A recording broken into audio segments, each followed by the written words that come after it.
How? How?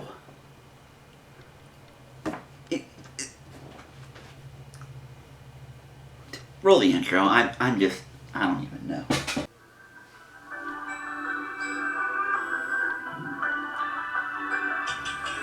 At this point, how can you even be a fan of the Falcons? You know? How? Between the Super Bowl and then this. You can't accidentally do that. For a team with 0 turnovers, you cannot accidentally do that. I don't understand. I don't understand. I do not understand. But it is what it is. Anywho, hello everyone. Welcome to the Week 3 of predictions for the 2020 NFL season. I'm your host, Cody P., known as the Blank Canadian Cat here on all social media platforms. And, I don't understand it, folks. I don't understand it. But I guess that's how the NFL works. Any given Sunday, any dumb thing can happen. Like the Falcons going clueless on me. But you know what? That's whatever. All par for the course when 15 of the 16 betting favorites win their game straight up. Laughing in the face of those who believe in such things as a rule of 4. But nonetheless, of course, the one betting underdog that did win happened to be on the Monday night game, a team that no one really expected to win or should have won. But even after that, it did tell us a lot. Do we want to believe in the Raiders? I don't know if I'm willing to. But I am willing to say one thing. Ain't no way in hell the Saints are going to be in the Super Bowl this year. Hell no. And you can say it's one game, no one goes undefeated. Whatever. I'm okay with that. As we throw up last week's stats if I haven't already by now.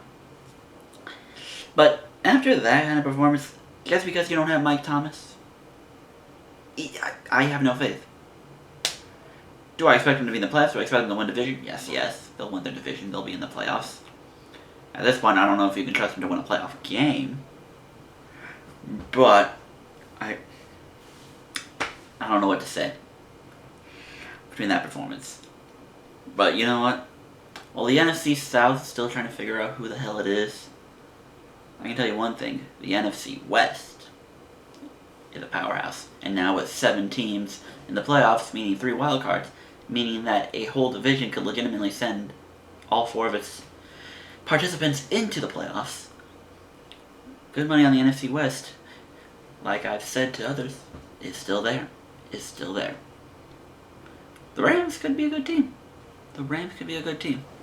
I'm not going to sleep on the Rams just yet. And I've been hyping Arizona for a while now. I've been downplaying San Fran, but even with the injuries, who knows. Anywho, let us go on to the games, because that's what y'all been waiting for. We will slide this way today and start loading them up.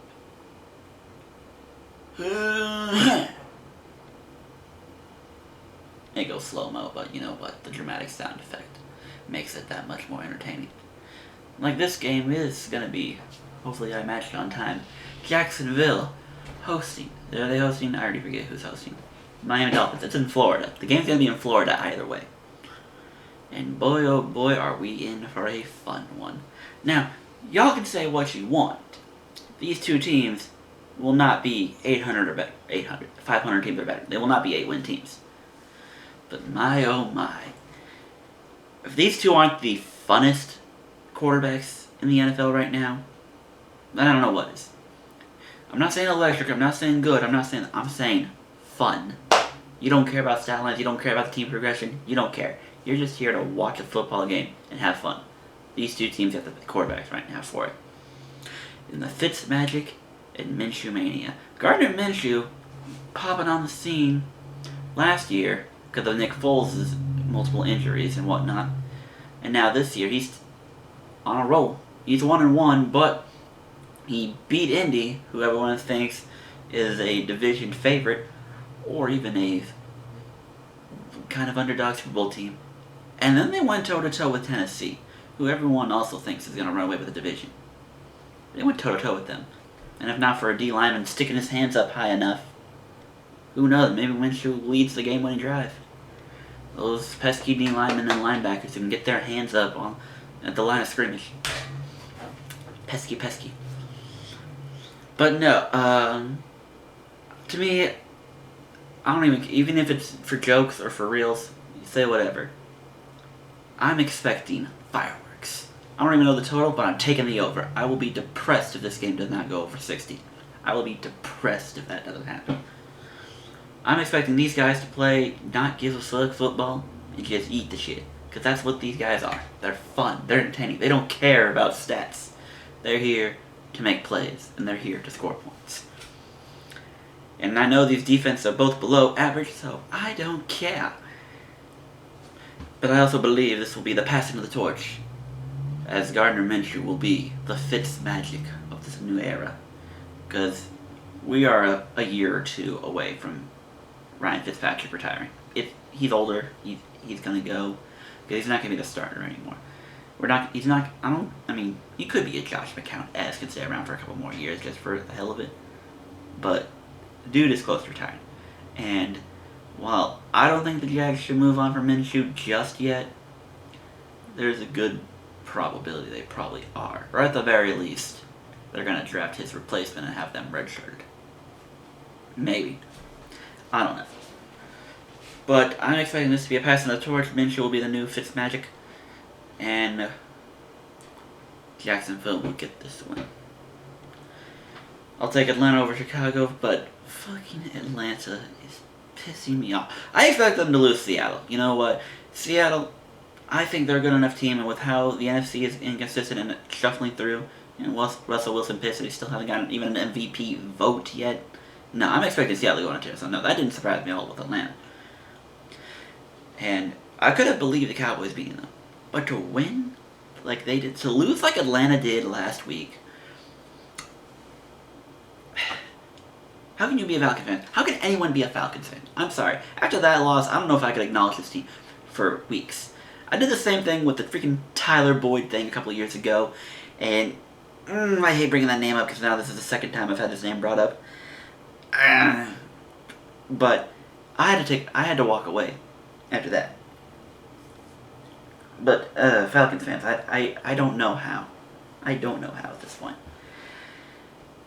And then, speaking of our good old friend Justin's Rule of 4 and whatnot, you know, the problem with me releasing these videos or not recording them until Wednesday or Thursday is that when he releases them on Tuesday, when I think I'm cool for picking an upset, he picks one already. He picks it out of the blue. I'm like, this motherfucker taking the picks that I want to make. Now I don't sound as cool, because he already made those picks. Damn it, Justin, checking all the fun out of me trying to be upset city. I also think Joe Burrow's going to get his first win against Philadelphia. Because at this point, I don't trust the Eagles worth shit. And I'm going to stand by the Dak is better than Carson argument. I've been standing by that for years now. Wentz should have won the MVP in 2017. Don't know if he goes successful in the playoffs, if he's still healthy, but he should have been the MVP had he stayed healthy. Yada yada. But that being said, Carson Wentz right now is Derek Carr. And while Derek Carr might be becoming good again, I don't know. The NFL's freaking weird. Derek Carr's been given so many extra chances now that he actually might be paying off finally. I don't know. But I don't trust Philadelphia. At this point, they've given me zero reason to trust him. So I will take Cincinnati. Burrow looked good. Again against the Browns, but Burrow looked good. He looked in control. He looked like he knew what he was doing for the most part. He'll be fine. He'll be a good quarterback. He'll have a great season. And if Clyde Edwards-Helaire doesn't bust for 1,500 to 2,000 yards from scrimmage, then he should be a walk-on for Rookie of the Year. Personal opinion. I'll take this upset, though, that Justin didn't take. I'm taking Houston to beat Pittsburgh. Because Deshaun Watson, I don't expect to go 0-3. And Pittsburgh was a 4th and, 2 away from losing to Jeff Driscoll. Jeff Driscoll. That's why Pittsburgh's not a top 10 team to me. Will they be in the playoffs? Pittsburgh will be in the playoffs. I don't have no problem saying that they won't, but hell no are they a top 10 team in the NFL right now. Hell no. In Houston, I trust Deshaun Watson. He's getting better. He played KC, who is just the top team right now in the NFL. He played Baltimore, who's got a great defense and a ball control offense, even though that O-line has lately got me cause to pause. But I'm going to rely on them, give them benefit of the doubt. But I don't see Houston going 0-3, because I know it will just demoralize, derail everything, and things will go into chaos. I'm going to trust Houston to, if they can't win, at least cover a -4 spread. Or I guess +4 in their case. I trust them to do that. This will be a field goal game. I have no doubt in my mind on that. New England beat the Raiders. Good job, Raiders. Like I said, but I don't have the trust in them yet. And at this point, I do trust Cam Newton. And I trust Bill Belichick over John Gruden and Derek Carr. Personal opinion. This Bills-Rams game is going to be heavily underrated. Because I think it's going to be a really good game. I think it's going to be a really good game. And I'm so back and forth on it because I could believe both teams could win. Because they're 2-0, but you don't know the legitimacy of their 2-0. Like the Bills, they beat the Jets and Dolphins. The Rams, they beat the Cowboys, Eagles. And at this point, we don't think any of those 4 teams are good. Dallas is going to win their division because the Giants and the Skins are going to keep shooting themselves in the foot for whatever reason. And Philly's going to keep regressing because reasons. But we don't know how to feel about any of these teams. So while the Rams and Bills could be good teams, it wouldn't surprise me if both make the playoffs. Bills will probably make the playoffs easy. They could be a 9-7, 10-16. The Rams, I don't know, because I don't know how they're going to react in their division. But it is what it is. But I'm going to stick with Buffalo for now, because they are the home team, even though home field advantage doesn't really mean anything right now. But I'm going to roll with the Bills. Titans to win. Fuck Minnesota, I've given up on them. Browns to win. And while -7 does seem scary, no, I feel like the Browns are just as good, if not are on par with Arizona. Arizona is rising, and I like the trajectory, but they're unpredictable right now, and they could easily falter. Arizona's got 3 games. What is it? The Lions, the Panthers, and the Jets in the next 3. If they are that team, it wouldn't be surprising if they lose 1. But there is no reason Arizona should not be 5-0 by the end of Week 5. No reason. But I'm going to trust the Browns to cover -7 against Washington because Washington doesn't have any offense. They have 0 offense. And that's it.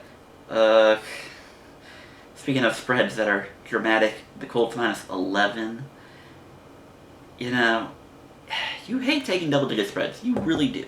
But with the Jets, I'm going to go with it because the Jets freaking awful and lost to backups. Everyone wants to rave about that Sam Darnold touchdown. You can have your highlight play. If it's a garbage time touchdown, it's a garbage time touchdown.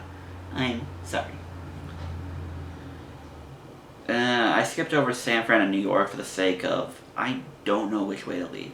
Because if all those players are going to be missing multiple weeks on end, then you really want me to pick a team of backups to beat a team that, yeah, may have lost it to running back, but that running back wasn't doing anything anyway. So, meh. I'm going to roll San Fran, but I'm going to take the +4 for the Giants because I'm going to 50-50 this one way or another. I'm getting one of those. I don't know. I don't know how to feel about this game. Or MetLife Church in general. Chargers to beat the Panthers. Panthers seem to be struggling, but maybe could be good. I like Teddy Bridgewater, so I know he's not too inconsistent. He'll be fine. Just keep it calm. But losing Christian McCaffrey is a big deal. So the Panthers probably going to survive a little more. But Bridgewater, do me a favor and keep hitting up DJ Moore. Because I have no really other consistent wide receiver, so I need it. Thank you. Chargers to win.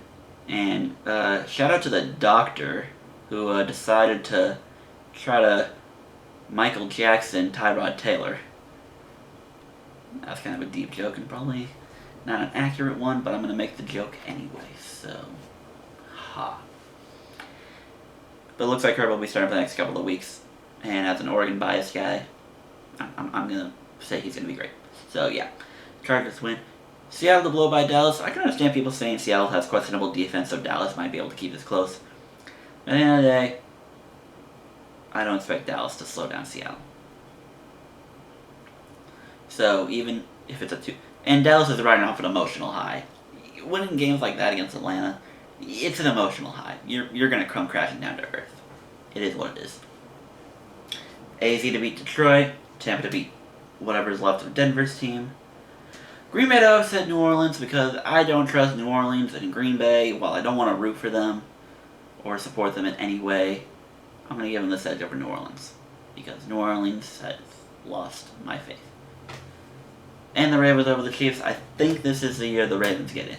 The first year, rookie year, if I don't remember who it is, but it's a 4th and 9. Patrick Mahomes is rolling outside. There are 2 pass rushers from the Ravens coming in, and Mahomes practically just throws up a prayer.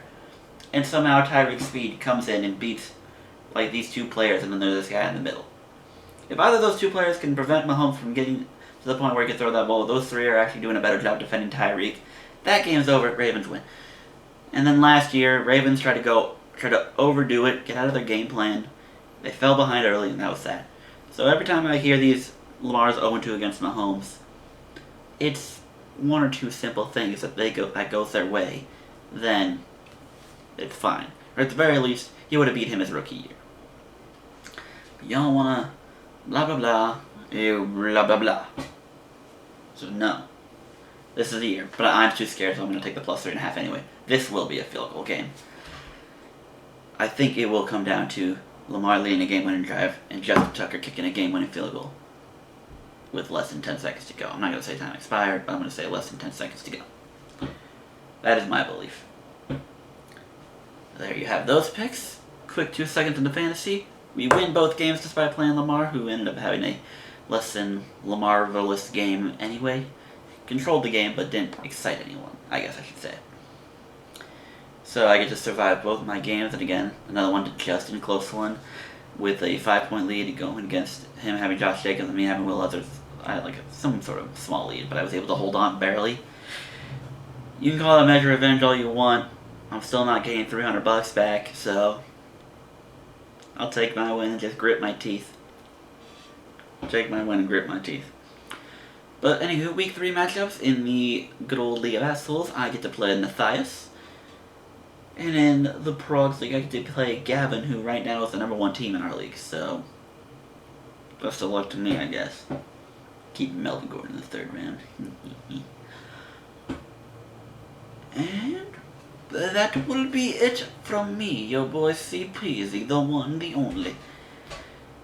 Getting this video out early, so that way I don't have to worry about missing things. Go me. Thank you for having me have Wednesday off. Freaking work. Make my life easy.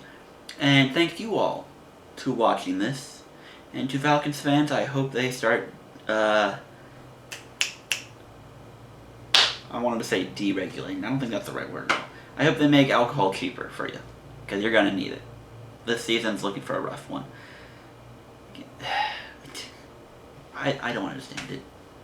Get Julio out of there. Send him to a real team. Hashtag send Julio to Time City.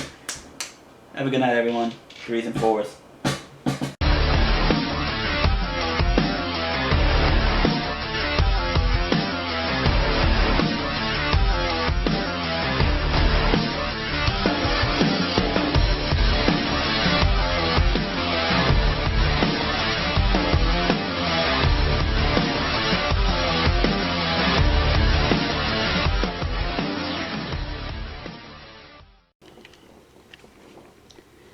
Y'all see this shit?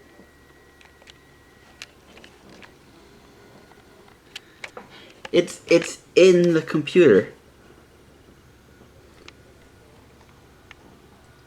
It's inside the computer. How? What? What? I'm so confused.